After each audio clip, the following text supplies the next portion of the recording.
Bon, 11 kilos en 12 semaines, on va voir aujourd'hui toutes les stratégies qu'on a utilisées avec Jérémy pour arriver à faire cette transformation. Le but de cette vidéo, c'est vraiment de vous apporter un maximum de valeur. C'est vraiment que vous ayez à la fin toutes les étapes clés, les 4 étapes clés pour réussir à faire la même chose, c'est-à-dire perdre du gras, prendre du muscle simultanément et vraiment arriver à transformer votre physique. Je fais vraiment cette vidéo parce qu'aujourd'hui, je trouve que malgré la masse d'informations qui sont disponibles, c'est difficile de pouvoir bien organiser ces informations-là et surtout discerner le vrai du faux. Un coup, on vous vend que votre métabolisme est cassé, après c'est la faute du pain, après c'est la faute de ceci, la faute de cela. Donc voilà, on va vraiment vous voir ensemble un exemple clé pour que vous puissiez comprendre quoi manger, comment organiser l'alimentation, comment organiser l'entraînement, comment ajuster les choses au fur et à mesure des semaines. Le but, ça va vraiment de pouvoir faire ce qu'on appelle donc une recomposition corporelle, perdre du gras et prendre du muscle simultanément. Et on va voir ça à travers l'exemple de Jérémy qui a réussi ça à merveille, donc ça va être très utile pour énormément de personnes. Pour contextualiser, parce que c'est important d'avoir un contexte, Jérémy ici, il s'entraînait déjà depuis plusieurs années, donc forcément il y a certains choix qui vont se baser aussi sur cette expérience de l'entraînement. Tout ne sera pas directement à copier-coller. Le but ce sera surtout d'en retirer la stratégie et les points clés sur l'organisation. Hein. Pas juste de copier les calories, de copier le plan d'entraînement, etc. Le but, retrouver rapidement un physique sec et musclé, malgré les différentes problématiques qu'on avait, mais on va voir après comment on a pu régler tout ça. Quand il est venu me voir, il savait déjà plusieurs choses. Pas de structure sur l'alimentation, il n'arrivait pas forcément à en trouver une qui lui convenait et qui fonctionnait surtout. Des signaux de fatigue qui étaient importants. Quels étaient ces signaux-là? Morale, libido basse, stress haut, pas la sensation d'être reposé. Donc c'était des choses très importantes à prendre en compte et à côté de ça, on avait une stagnation sur l'entraînement. La problématique de ce genre de situation, c'est qu'on se dit si je commence une prise de masse, je vais être encore plus gras et je me trouve déjà gras, donc ça me va pas. Si je commence une perte de gras, le déficit, ça va me fatiguer. Je stagne déjà à l'entraînement, donc je vais perdre du muscle. Et à côté de ça, je suis déjà fatigué. Donc, comment est-ce qu'on fait ça? Alors, pour faire ça, pour arriver du coup à perdre ce gras-là, prendre du muscle, de la force simultanément, retrouver l'énergie et faire en sorte de ne pas le reprendre, que ça soit durable, on a eu plusieurs étapes. La première étape, qui est quand même importante à souligner, c'est l'étape du questionnaire. Alors je dis ça parce que si même vous le faites de manière individuelle, si vous le faites seul de votre côté, c'est quelque chose qui est extrêmement important à prendre en compte à un moment donné, de pouvoir se poser et mettre sur papier quels sont mes objectifs, quelles sont les étapes que je sais que je ne respecte pas et que je devrais respecter, et qu'est-ce qui me bloque dans le respect de ces étapes. Par exemple, on avait des questions sur pourquoi est-ce que tu vas avoir du grignotage? Parce que c'était une des problématiques. Est-ce que c'est le stress? Est-ce que c'est l'ennui? Est-ce que c'est simplement une sorte d'habitude? Quand on a la cause de ces comportements-là, on peut aussi après agir dessus. Donc c'est très important de pouvoir, avec quelqu'un, avec un coach ou seul, avoir des feedbacks comme ça pour comprendre la situation, parce que tout le monde sait qu'il faut pas, enfin, que c'est pas l'idéal en tout cas de s'envoyer une tablette de chocolat, tout le monde le sait. Mais si tout le monde ne le fait pas et que l'obésité est un problème aujourd'hui, c'est parce qu'il y a des choses sous-jacentes qui favorisent ces comportements. Donc c'était important d'avoir cette partie-là aussi compréhension et on va voir qu'il y a des choses concrètes qu'on peut mettre en place.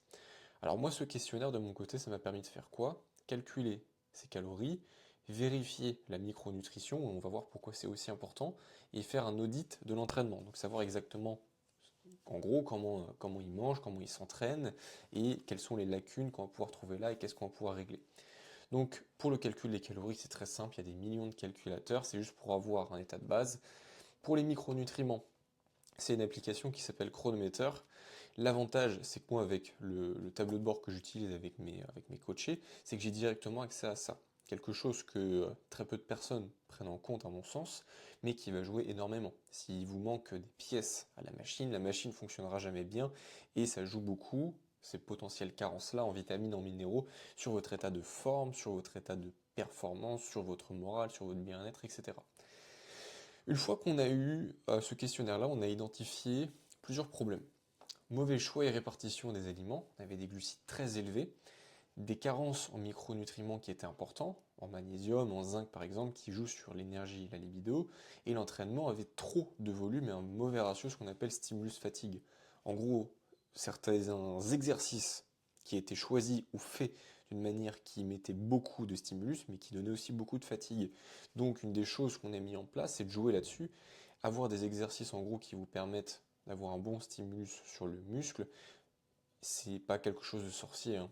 Par exemple, c'était tout simplement passer certains mouvements sur des machines qui sont plus stables, où on se concentre sur isoler un peu plus les groupes musculaires, où on a moins besoin d'utiliser les abdos, etc. On va voir ça un peu plus tard, ce que c'est concrètement, mais c'est rien de sorcier, c'est juste souvent sur le choix d'exercice et la manière d'exécuter.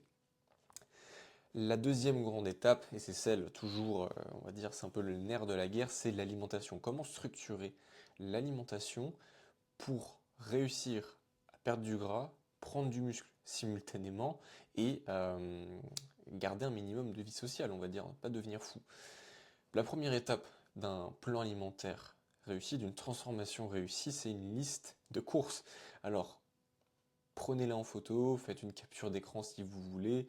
C'est pas, ça veut pas dire qu'il faut manger rien d'autre qui est sur la liste, mais en tout cas, ça c'est la liste que nous on a établie, qui était une très bonne base et qui allait nous permettre aussi de combler un petit peu les carences qu'on avait identifiées sur les micronutriments. Voilà, il y avait certains aliments qui nous intéressaient en particulier. Par exemple, pour revenir sur le magnésium, on avait le chocolat noir pour soutenir un peu, même si ça on l'a beaucoup fait via après les compléments. Mais par exemple, on avait aussi un point sur la digestion. On voulait vraiment que la digestion soit performante en quelque sorte, parce qu'une mauvaise digestion, ça cause beaucoup de fatigue, ça a des liens après avec les hormones, etc. Donc il faut vraiment faire en sorte d'avoir une digestion en bonne et due forme. Le chou fermenté, le kimchi ont aidé pour ça. Et après, simplement, moi je lui établis un plan avec des repas ultra simples à suivre, parce que c'était une des priorités, c'était pouvoir avoir des repas qui sont simples et efficaces, parce qu'il a un boulot qui lui demandait énormément de temps, donc il ne pouvait pas se permettre de faire un meal prep pendant 2 heures tous les jours et de faire des overnight oats avec tous les goûts pendant la semaine. Non, il fallait simple, efficace. Donc, une photo d'un repas. Alors, c'est pas, on n'est pas à Top Chef ici, on veut vraiment de la transformation, du résultat. On met des épices pour avoir un peu de goût, mais ça va pas forcément beaucoup plus loin. Les macros, ça ressemblait à ça. On avait plusieurs points clés sur ces macros-là, qui vont différer selon les gens, mais qui étaient bien adaptés là, à son cas. On a placé volontairement les protéines très élevées pour optimiser l'effet thermique des nutriments, donc faciliter le déficit. Il faut savoir que la digestion des protéines, des glucides, des lipides demande de l'énergie et chacun des macronutriments ici demande une énergie différente à être digérée en gros. Et simplement, pour digérer des protéines, ça demande au corps un peu plus d'énergie. Donc le fait d'avoir les protéines hautes, ça nous arrangeait, mais c'était pas le principal. Le principal, c'était pour soutenir et continuer de développer sa masse musculaire. Parce que dans un cadre de déficit, votre corps, il n'a pas envie de prendre en masse musculaire. Il lui faut vraiment le plus de bonnes raisons possibles pour réussir à le faire. Et ça passe par avoir suffisamment de protéines dans le corps pour pouvoir le faire sereinement. Ensuite, ce qu'on a établi, ça a été le fait d'avoir du carb cycling.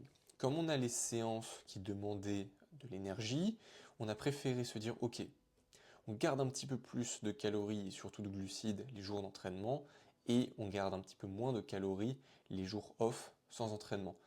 À côté de ça, ce qu'on a fait, c'est qu'on a placé les glucides autour de l'entraînement. Si vous ne le faites pas déjà, je vous recommande vivement de le faire. Comme ça, votre corps, une fois que vous êtes entraîné, si vous lui donnez surtout des glucides après l'entraînement, déjà il est réceptif à ces glucides-là. Ils vont être en gros là pour reconstruire les réserves d'énergie que vous avez utilisées. Et en plus de ça, une fois que vous avez vos glucides qui sont autour de l'entraînement, si vous en mettez vraiment un maximum autour de l'entraînement là, si vous avez eu tendance par le passé à avoir des gros pics de glucides toute la journée, ça peut jouer un petit peu sur ce qu'on appelle la sensibilité à l'insuline. Donc on veut que ça soit quand même des hormones qui soient bien pris en compte. Mais en tout cas, juste retenir glucides autour de l'entraînement.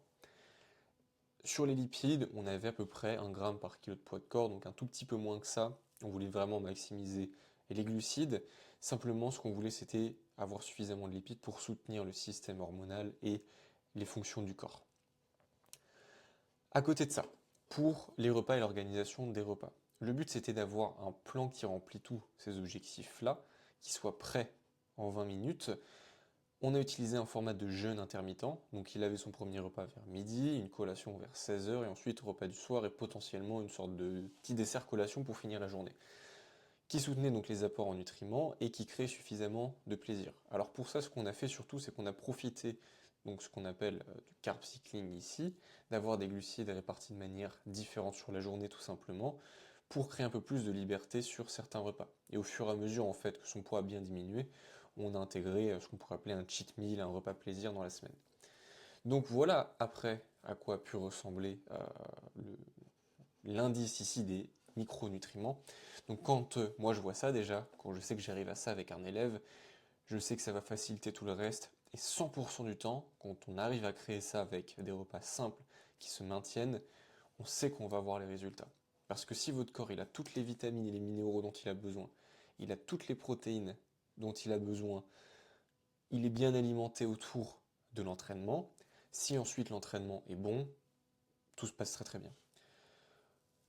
Un point qu'on a pris en compte pour l'aspect performance, comme on a vu au début, il y avait une petite stagnation sur les mouvements, donc on a essayé de faciliter ces performances à l'entraînement, donc ça vous n'êtes pas obligé de le faire, même dans le cadre d'une recomposition corporelle, mais si vous avez l'envie et les moyens d'investir dans des compléments, tout ce qui est cluster dextrine, électrolyte, bêta-alanine, citrulline, ça vous fait un excellent intra-workout pour vraiment soutenir les performances.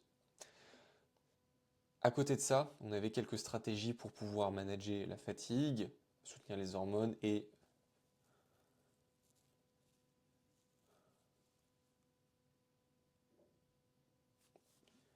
à côté de ça, on a utilisé quelques stratégies pour pouvoir manager la fatigue, soutenir les hormones et le métabolisme via l'alimentation.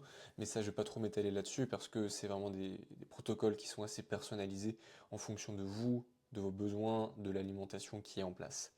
La dernière chose à prendre en compte, si vous êtes dans ce cas-là où vous entamez une perte de gras et en même temps que vous voulez prendre en masse musculaire, c'était donc ce qu'on avait vu, ce qu'on a mis en place à un moment donné, les cheat meals, les repas plaisir. De manière plus scientifique, on va dire, et plus calculée, on appelle ça un refeed. Donc c'est simplement le fait d'augmenter les glucides sur une journée. En gros, par exemple, vous êtes dans une phase de perte de poids, votre poids commence à stagner, l'énergie commence à diminuer. Prenez un jour, vous augmentez la dose de riz. C'est à peu près, aussi pour ceux qui calculent déjà leurs calories, on a 30% de glucides en plus sur une journée. Ça permet de remplir un peu les réserves et de dissiper un peu la charge mentale du déficit. Ensuite, l'étape numéro 3. Donc ce qu'on a fait pour l'entraînement, c'est que par rapport à son organisation, on est parti sur un split push-pull, upper, lower. Pourquoi on a fait ça? Alors, il nous fallait déjà 4 séances dans la semaine, simplement parce que c'était le nombre de séances qui pouvaient maintenir relativement facilement, et ça nous permettait d'avoir chaque muscle 2 fois par semaine, et ça nous permettait d'avoir des séances qui sont relativement courte sur certains jours, surtout dans la semaine, et de profiter d'avoir le week-end pour avoir des jours un petit peu plus longs. Donc avant même de parler du corps des séances, le but des séances qu'on avait, c'était vraiment de s'entraîner comme un bodybuilder.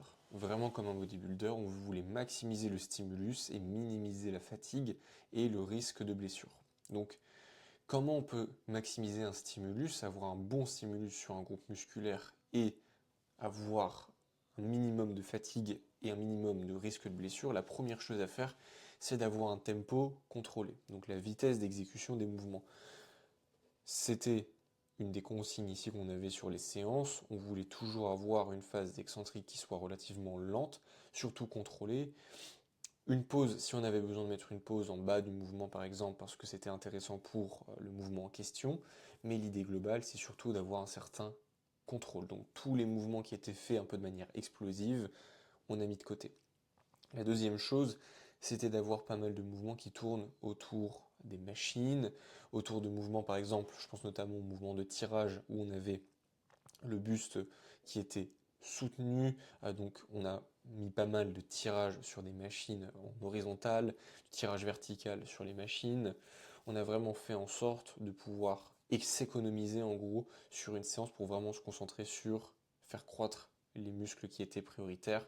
Euh, Voilà, là par exemple, on a l'exemple de la séance pull, on avait des relevés de genoux, lat pullover pour les dorsaux, un tirage horizontal unilatéral ici qu'on faisait avec la poulie, qui nous permettait de bien cibler le grand dorsal et d'être posé sur le banc, donc vraiment en fait que cibler le grand dorsal, contrairement à si on avait fait un tirage classique horizontal avec un halter et avec la main sur le banc où on fait du tirage. C'est un très bon exercice aussi, mais pour le coup, on voulait cibler spécifiquement les dorsaux et pas forcément avoir à utiliser trop le gainage, trop la sangle abdominale pour pouvoir se stabiliser et perdre de l'énergie ici, quoi.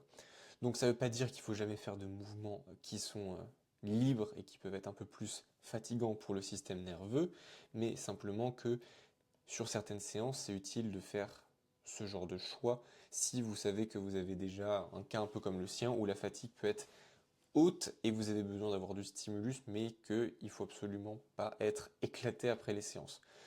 Donc ça ne veut pas dire qu'on n'a pas utilisé ce genre de mouvement, hein. C'est pour ça que je vous ai montré une autre séance ici, un peu plus costaud, qu'on a utilisé un peu plus tard dans le temps.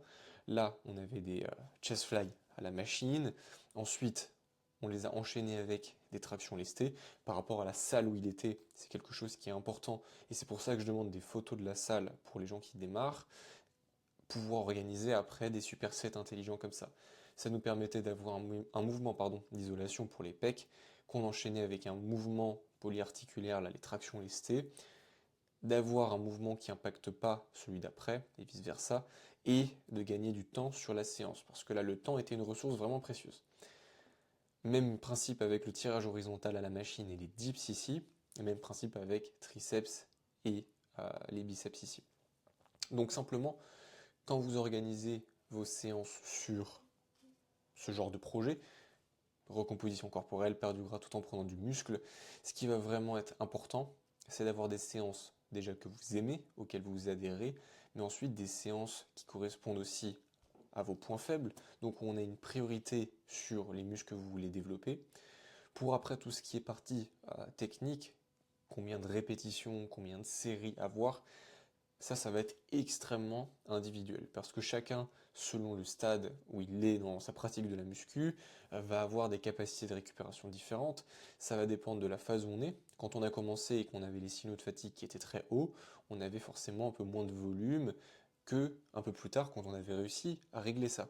Il y a des choses qui s'adaptent au fur et à mesure du temps. Ce qu'il faut juste retenir, c'est qu'il nous faut des mouvements qui puissent cibler précisément le muscle qu'on veut travailler, avoir dans la semaine en général un minimum de 8 à 10 séries par groupe musculaire, ce sera vraiment un minimum. Et après, le point clé qui va vous montrer si le programme est efficace ou non, c'est est-ce que vous progressez sur vos charges d'entraînement. Donc le fait de traquer les performances, ça va être très très important pour pouvoir voir si vous pouvez observer des augmentations au fur et à mesure du temps. Là par exemple, 8, 7, baisser le poids. Là, 8, il a gagné une rep. Là, ici, il a gagné du poids, il a perdu une rep à la dernière série. En fait, au fur et à mesure du temps, on voulait qu'il puisse gratter comme ça. Et c'est exactement ce qu'on a fait sur les mouvements, qu'il puisse augmenter ses performances. Et c'est la seule unique chose qui montrait que sa masse musculaire se développait bien. Donc, voilà pour les séances. Donc, c'est ce que je reprends ici. Comment prendre du muscle en perte de gras, suivre ses perfs, surcharge progressive, progresser sur ses perfs. C'est aussi simple que ça. Après, pour le choix des mouvements, par rapport à la fatigue et par rapport aux préférences, etc., on a pas mal de choix en soi. Là, je vous explique vraiment ce que nous, on a mis en place, mais ça ne veut pas dire qu'il faudra jamais faire de développé couché si vous aimez bien ça, que vous voulez progresser en force dessus, qu'en plus vous sentez potentiellement bien les pecs dessus. Ça peut être un très bon mouvement. Ça dépend vraiment des gens, ça dépend du moment où on est, et voilà simplement. Alors, ensuite, donc je récapitule un petit peu, parce que j'ai tendance à beaucoup parler. Alimentation, créer une alimentation où on peut avoir un léger déficit au niveau des calories, donc qui nous permet de perdre du poids au fur et à mesure, mais tout en ayant les protéines élevées, tout en ayant des aliments qui soient riches en nutriments, donc une bonne liste de courses qui nous permet de ne pas avoir de carence tout simplement, Et à côté de ça, un entraînement sur lequel on va pouvoir avoir une bonne progression au fur et à mesure du temps, avec des mouvements qui ciblent bien les muscles en question et qui génèrent suffisamment de stimulus et idéalement le moins de fatigue possible, surtout si vous êtes dans le cas présent. Ensuite, une fois que on a ça, comment on fait les ajustements? Parce que c'est un des points très importants souvent que les gens ne prennent pas en compte. Un programme, un plan à un moment ne fonctionnera pas à vitam aeternam. Répéter toujours la même chose et s'attendre à des résultats différents, c'est la définition de la folie. Donc, suivi et ajustement. Alors, pour les suivis et ajustements, la première chose importante à faire, c'est de traquer vos données. Traquer vos données. Vraiment, je le répète parce que c'est extrêmement important. Tout ce qui n'est pas traqué ne peut pas être amélioré. Et la plupart des gens, quand on leur parle de suivre leurs calories, de mettre ça dans un tableau, voient ça comme une montagne, mais la réalité, c'est que c'est pas difficile. Le suivi journalier qu'on avait mis en place, ça prenait 5 minutes, et encore 5 minutes, franchement, je pense qu'avec l'habitude, c'est 1 minute 30. Et les calories, c'était 3 minutes par repas. Il préparait ses repas à l'avance, le soir, devant une série ou devant quelque chose, au lieu de faire riz, tup, il faisait riz, balance, tup. Waouh! Vraiment pas compliqué. C'est juste une histoire d'habitude. Donc, voilà un peu, par exemple, ce qu'on traquait. Le poids, les macros, le sommeil, les séances, c'était déjà des infos importantes ici. Moi, le but aussi, et comme pour le questionnaire, ce que je vous conseille de faire même en autonomie, c'est d'avoir des feedbacks. Faites-vous des feedbacks. Simplement, qu'est-ce que vous avez fait cette semaine? Qu'est-ce que vous avez fait de bien? Quelle est votre plus grosse victoire? Et qu'est-ce que vous pouvez améliorer? Si vous faites ça, on est déjà bien. Donc forcément, là, il y avait des bons feedbacks, la motivation était là, les pas étaient devenus une routine, il était très content, il avait hâte de voir la suite. Juste le fait d'écrire aussi les choses, de dire là, vous voyez que son physique changeait dans le bon sens, etc. Quand vous notez ça, ça vous donne la motivation.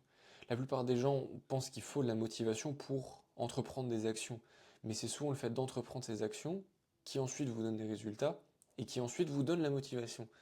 L'autre sens marche pas forcément.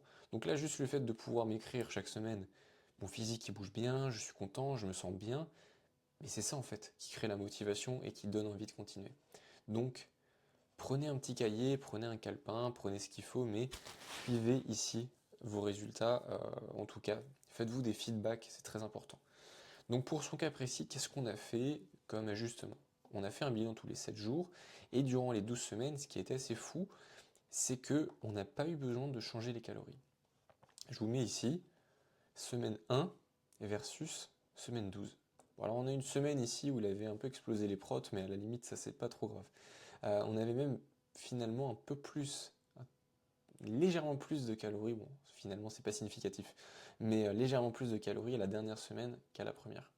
Et sachant qu'à partir de la semaine 5, je crois, 5 ou 6, on intégrait du coup le refeed par semaine, le petit repas plaisir. Ah bah voilà, là il était là je pense. C'était le mardi où on avait les glucides un peu plus élevés.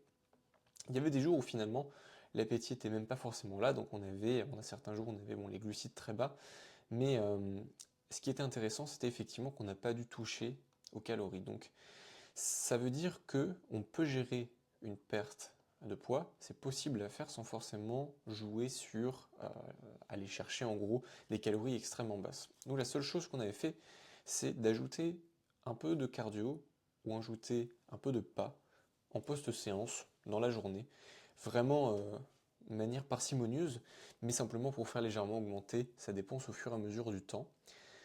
Et un point qui était extrêmement aussi important, ça a été sur l'entraînement en lui-même. Déjà, il y a une première partie où on a appris, je l'ai poussé, encouragé à vraiment aller dans l'intensité sur les mouvements. Donc au lieu de s'arrêter avec plusieurs reps en réserve, aller chercher vraiment le bout des séries. Quand vous commencez à mettre de l'intensité dans les mouvements, ça crée plusieurs choses. La première chose que ça crée, c'est que ça augmente légèrement la dépense. C'est pas ultra significatif, mais ça va jouer un petit peu. Et quand on couple ça à un peu plus de pas, et à côté de ça, on va dire à la dépense globale que ça va engendrer, ça peut jouer un peu sur la balance des calories. Mais surtout, quand vous allez dans l'intensité, dans l'entraînement, vous créez quelque chose, vous créez une volonté supplémentaire. Vous créez un mental plus résilient, vous créez plus de discipline, parce que vous comprenez que vous arrivez à faire des choses difficiles, que vous avez cette capacité-là. Et le jour où vous vous retrouvez devant la tablette de chocolat, devant le truc en plus à manger, il y a cette petite voix qui dit regarde ce que tu as fait à l'entraînement, t'as pas envie de tout gâcher. Et ça, c'est vraiment important. Et c'est pour moi un des gros bénéfices de mettre l'intensité dans les séances. À côté de ça, il y a des points importants qui ont été pris en compte. Ça a été qu'on a mis en place des déloads, plus exactement des dévolumes. Dire ok, là on a eu par exemple une semaine avec le taf qui était ultra fatigante, on sait qu'il y a eu un truc perso qui a été très fatigant, voilà, il y a plein de choses qui sont possibles qui peuvent rajouter beaucoup de fatigue d'un coup à laquelle on ne s'attendait pas. Ce qui est intelligent de faire, c'est de dire on prend un pas en arrière et on diminue toutes les séries de tes séances d'une série, simplement. Comme ça, on a un stimulus pour garder la masse musculaire, on garde l'habitude de s'entraîner et de s'entraîner dur, mais avec le volume en moins, on a quand même une meilleure capacité pour récupérer. En tout cas, on facilite la récupération et après on peut réattaquer beaucoup plus frais la semaine qui suit. Une fois qu'on a réussi à perdre ce poids-là, donc on avait un physique qui lui convenait, qu'on est arrivé à l'objectif, qu'est-ce qu'on a fait? On a fait ce qu'on appelle une reverse diet, donc simplement pour maintenir le physique, soutenir le métabolisme et faciliter l'adhérence. Petit à petit, on a commencé à remonter les calories. Et souvent, ce qui se passe, c'est qu'on ne passe pas tout de suite d'un déficit à un surplus. On a une sorte de maintenance qui va se situer sur une certaine fourchette. Donc des fois, vous pouvez remonter les calories relativement beaucoup et toujours ne pas prendre de poids. Parce que ça va aussi soutenir votre corps à avoir des petites dépenses en plus au quotidien qui sont souvent imperceptibles. Et c'est une phase, ça, la reverse diet, très importante dans la réussite long terme d'une phase de recomposition corporelle, d'une phase même de perte de gras tout court, même si on ne cherche pas forcément, je ne sais pas qui voudrait pas prendre en muscle en même temps, mais même si on ne cherchait pas à le faire, ce serait important à prendre en compte. Donc voilà pour toute la stratégie. Pour récapituler un petit peu, se poser les bonnes questions, faire un état des lieux complet, honnête, identifier ses problèmes, mettre en place une alimentation riche en nutriments, simple, avoir suffisamment de protéines pour soutenir la masse musculaire et la développer pendant cette phase-là, avoir des macros, des glucides surtout plus hauts les jours d'entraînement et des glucides plus bas les jours off, suffisamment de lipides pour soutenir les hormones, suffisamment de micronutriments pour soutenir tout le métabolisme.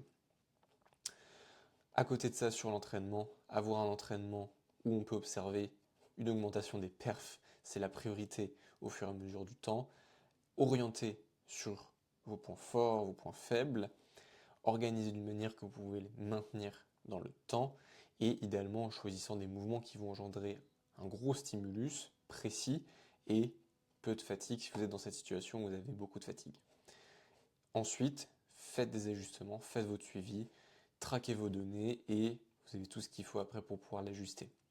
Maintenant, pour ceux qui veulent aller plus loin, forcément, ça vous pouvez le mettre en place de vous-même, ça va vous prendre du temps, ça va vous prendre de l'énergie, mais c'est faisable. Si vous voulez que quelqu'un s'occupe de ça et vous donne le plan exact à suivre et s'occupe de vous donner tous les ajustements à faire, vous donne accès à une plateforme de suivi personnalisé où vous pouvez suivre tout ça, à l'application pour suivre la micronutrition, je peux m'en occuper.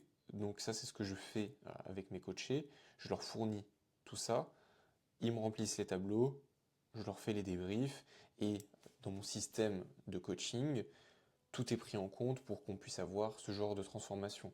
Euh,